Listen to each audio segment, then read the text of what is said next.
முதல் சின்னல எங்களுக்கு அம்மா வேலை சொன்னா நாங்கள் என்ன சொல்றதுன்னா எனக்கு படிக்க போறேன் நான் அங்கே போறேன்னு சொல்றது. அப்போ அம்மா சொல்லுவா வேலை கல்விக்கு பிள்ளை சாட்டாமன்னு சொல்லி ஒரு பழமொழி ஒன்று சொல்லுவா. உண்மைதான். நாங்கள் இப்போ ப்ரெக்னெண்டா இருக்கமென்றதுக்காக எல்லா வேலையுமே மனுஷன் மாரட்டையும் அம்மாக்கள்கிட்டையும் கொடுத்துட்டு நாங்கள் சும்மா இருந்த வேண்டாம்.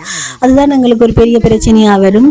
நாங்கள் வந்து ஆக்டிவா இருந்த வேண்டாம், எங்களுக்கு பிள்ளைகளும் ஆக்டிவா இருக்கும். அதே நேரம் வந்து எங்களை சுற்றி ஒரு பாசிட்டிவ் வாய்ப்பு இருக்கும். அடுத்தது என்ன செய்யலாம், அடுத்தது என்ன செய்யலாம்னு சொல்லி நாங்கள் வந்து ஸ்டெப் பை ஸ்டெப்பா வந்து முன்னேறிக்கொண்டே போகலாம். அப்போ நாங்கள் இன்றைக்கு என்ன வேலை செய்து சொல்லித்தான் இந்த வீடியோல பார்க்க போறேன். இது வந்து வீடியோக்காக இல்லை, நானும் நந்தி சினிமே வந்து ரெகுலரா செய்யற வேலைகளா. இன்னைக்கு நானும் நந்தி சினிமே என்ன செய்த மாட்டோம், வாகனத்துக்குள்ள இருக்கிற தேங்காய் எல்லாத்தையுமே வந்து லோட்டை இறக்கிட்டு தேங்காய் கொட்டலுக்குள்ளே வந்து நிறைய தேங்காய்கள் வந்து பரவி கிடந்தது. அதுகள் எல்லாத்தையுமே வந்து எடுத்து ஒரு இடமா குவிச்சு வச்சுட்டு நந்திசன் வந்து தேங்காய் எடுக்க போயிட்டேன். நான் வந்து எந்த கார்டனிங் வேலையை தொடங்கிட்டேன். கார்டனிங் வேலையை சொல்லி பார்க்க இந்த லைன்ல இருக்கிற கிரவுண்ட் எல்லாம் பாருங்க, எல்லாமே வந்து பெருசா வளர்ந்துருந்தது.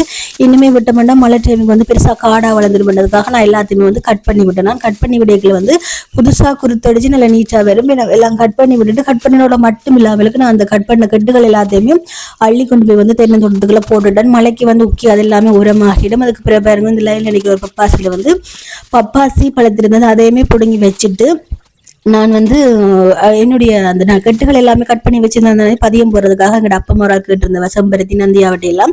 அப்ப அதுகளையுமே வந்து பதியம் போட போயிட்டு நான் வாளிகளை மண்ணெல்லாம் எடுத்து வச்சனாடி ஒரே இடத்துல வச்சு வந்து பதியம் போட்டுட்டேன்.